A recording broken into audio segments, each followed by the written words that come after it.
Finalmente voglio ritornare a dipingere su tela con la mia tecnica preferita, la pittura ad olio. In questo video vi farò vedere come preparo le tele per realizzarci sopra dei miei dipinti originali, quali sono i miei materiali preferiti per farlo e infine vi mostrerò 6 modi diversi per preparare un supporto per la pittura ad olio. Ciao a tutti, benvenuti o bentornati sul mio canale. Come avrete capito dall'introduzione, in questo video parliamo di preparazione dei fondi per la pittura ad olio. Ma partiamo dalle basi. Perché è necessario preparare i fondi prima di dipingerci sopra con la pittura ad olio?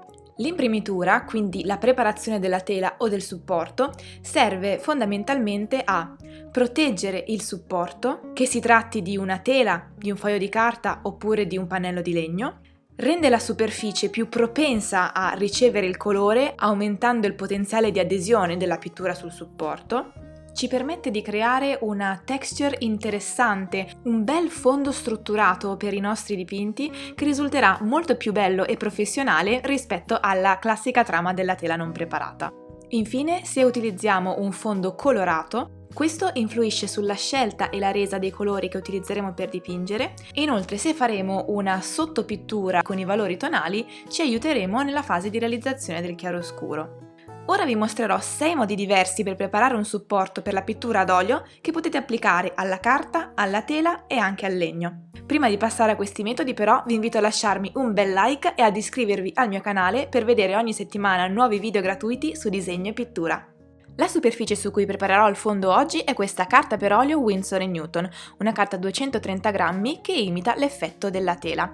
È già preparata con uno strato di gesso acrilico, ciò nonostante voglio farvi comunque vedere come prepararla ulteriormente per dare un fondo ai nostri dipinti.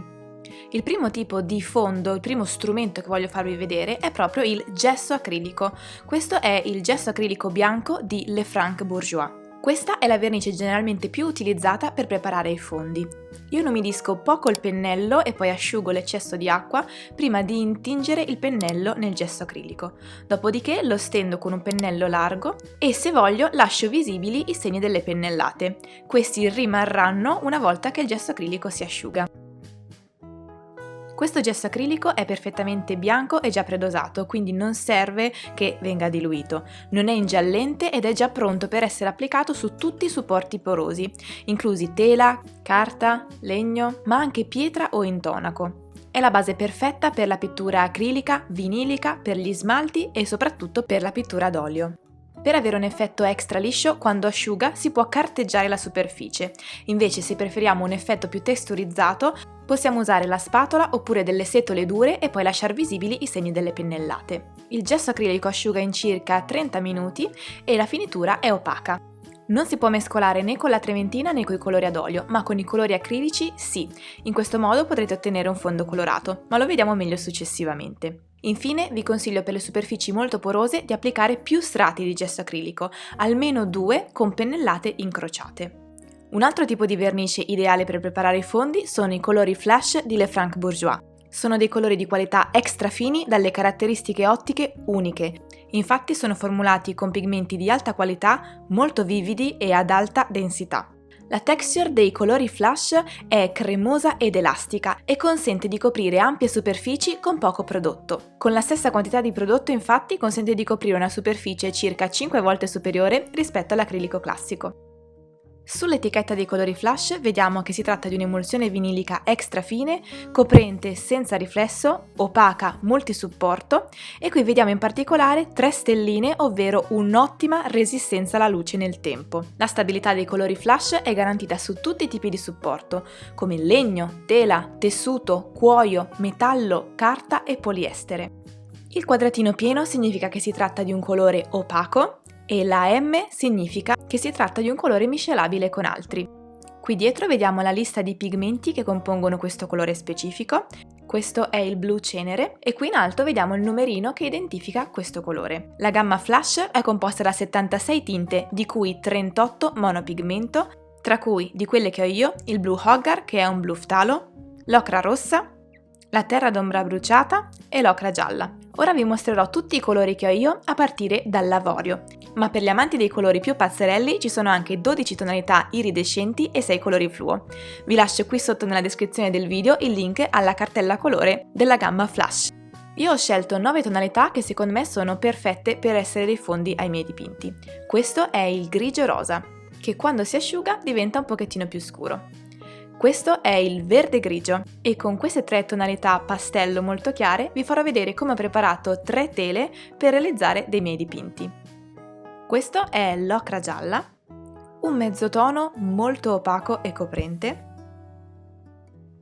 Questa è invece l'ocra rossa, decisamente più scura ma altrettanto coprente, perfetta per far esaltare le tonalità calde, oppure per contrastare con quelle fredde. Questa è la terra d'ombra bruciata, che sebbene sia un colore opaco, per via della natura del suo pigmento non è coprente quanto le tonalità ocra, quindi per questo tipo di terre vi consiglio di fare almeno un paio di passate. Abbiamo poi la terra verde chiara, una tonalità bellissima, ma anche qui per una coprenza ottimale vi consiglio di fare almeno 2 passate. Concludiamo con 2 blu, questo è un blu cenere, questo è super opaco e lo consiglio come fondo per dei paesaggi da dipingere en plein air oppure volendo anche per dei ritratti. Questo fondo freddo vi farà spingere con le tonalità aranciate dell'incarnato. E per concludere il blu hoggar, che in realtà è un blu ftalo. Anche qui, se volete un effetto di massima coprenza, vi consiglio 2 passate, perché questa è una tonalità semi-opaca. Qui sotto la descrizione del video troverete un link ai colori flash e una lista dei colori che vi ho mostrato in questo video. Passiamo al prossimo tipo di vernice per preparare il fondo. Si tratta dei classici acrilici. In estrema ratio, se non avete altri materiali, anche i classici acrilici possono formulare un buon fondo per dipingere sopra con la pittura ad olio.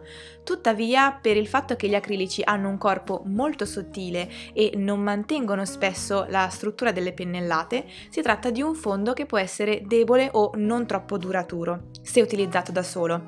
Io utilizzo principalmente i colori acrilici per creare la sottopittura ai miei dipinti ad olio, come vi farò vedere successivamente nella parte finale di questo video, oppure in combinazione con il gesso acrilico.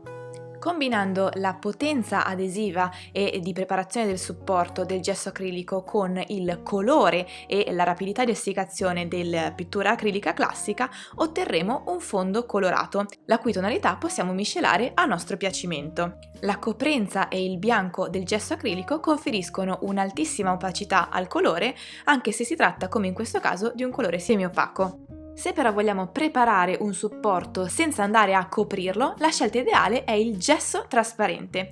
Questo è il gesso trasparente di Liquitex, che si tratta veramente di un medium che ho amato dal momento in cui l'ho scoperto. Ci permette di ottenere una superficie perfetta per dipingere senza andare a coprirla. Infatti ho utilizzato il gesso trasparente nel video in cui vi faccio vedere come ho dipinto su 5 cartoline Pantone. Oppure potrei utilizzare il gesso trasparente anche per dipingere su una stampa, su un foglio con delle scritte, ad esempio se voglio dipingere l'interno di una pagina di un libro o l'interno del mio sketchbook, oppure se voglio andare a dipingere su un supporto su cui ho già fatto dei segni grafici a fine liner o con dei pastelli secchi. Il gesso trasparente impiega circa un'ora per asciugarsi e lascia la superficie opaca e leggermente ruvida. L'ultimo modo che voglio mostrarvi per preparare il supporto è l'unico tra questi che prevede l'utilizzo di olio ed è anche l'unico che ha una finitura lucida. Questo tipo di imprimitura prevede l'utilizzo di un colore ad olio mescolato a un medium alchidico, come ad esempio il Liquin. Per questa dimostrazione ho voluto mostrarvi il Liquin Impasto, che ha un'altissima densità e che quindi permette di creare un fondo che non solo è lucido e di una trasparenza regolabile, ma che ha anche una buona texture. Metto un po' di colore ad olio sulla tavolozza e metto anche un po' di Liquin Impasto. Il Liquin Impasto ha una consistenza pastosa, dimezza il tempo di essiccazione del colore ad olio e aggiunge viscosità alla pittura pur mantenendo i segni della pennellata e lo spessore della pittura. Questo medium è perfetto per utilizzare una piccola quantità di pittura ad olio su un'ampia superficie e per dare più corpo alla pittura. Se avete altre domande sul medium Liquin e in particolare sul Liquin Impasto, non preoccupatevi perché nelle prossime settimane uscirà un video di approfondimento sul Liquin e sulle sue diverse forme. Con un pennello ampio dalle setole rigide, questo è un pennello della serie Artist di Winsor & Newton, vado a stendere il prodotto che ho applicato. Se voglio coprire una superficie più ampia con un colore trasparente, posso aggiungere altro liquido impasto, oppure posso aggiungerne altro per creare uno strato di pittura più spesso e dargli una forma quasi tridimensionale, insomma, per rendere evidenti i segni della spatola o delle pennellate. In questo modo potremo ottenere una sottopittura materica, quindi il cui volume si renderà evidente anche negli strati superiori della pittura. Tutti i metodi che vi ho mostrato prima sono combinabili, eccetto questo che nel caso va utilizzato per ultimo. Questo perché ricordatevi sempre che potete applicare l'olio sull'acrilico, ma non viceversa. Per concludere vi faccio vedere come preparo io le mie tele per realizzarci sopra dei dipinti ad olio. Per prima cosa prendo la tela così com'era, la tela alle Franck Bourgeois che vi ho fatto vedere all'inizio. Dopodiché devo inserire questi pezzettini di legno che sono sicura che molti di voi hanno visto ma non sanno proprio come si utilizzano. Sono delle chiavi in legno per il telaio che vanno inserite nei buchini appositi per tendere maggiormente la tela. Quindi li inserisco nei buchini e poi li spingo dentro con il martello, martellando prima da un lato e poi dall'altro per tutti e 4 gli angoli.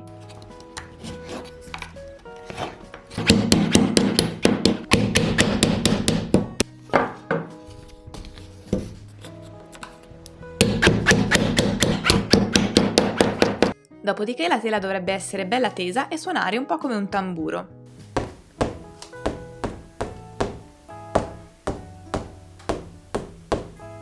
Poi vado a coprirla con il gesso acrilico. Le tele industriali, se sono bianche, sono già coperte con del gesso acrilico, ma con degli strati molto sottili.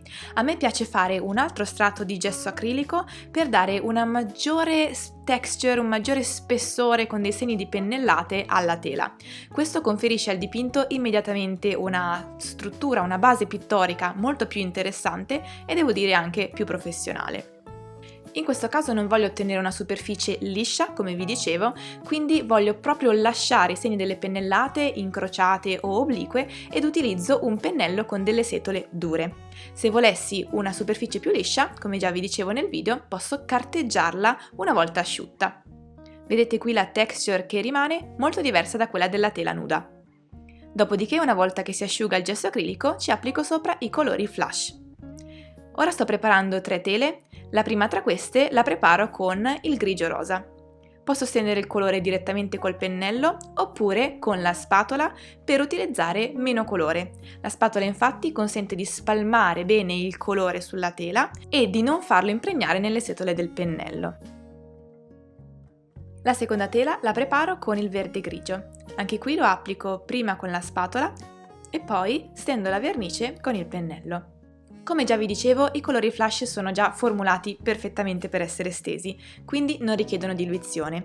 Se però vogliamo far emergere la texture del fondo, possiamo aggiungere un pochettino d'acqua e in questo modo rimarranno visibili alcune tracce più chiare quando gli strati delle pennellate che ho lasciato col gesso acrilico sono in rilievo.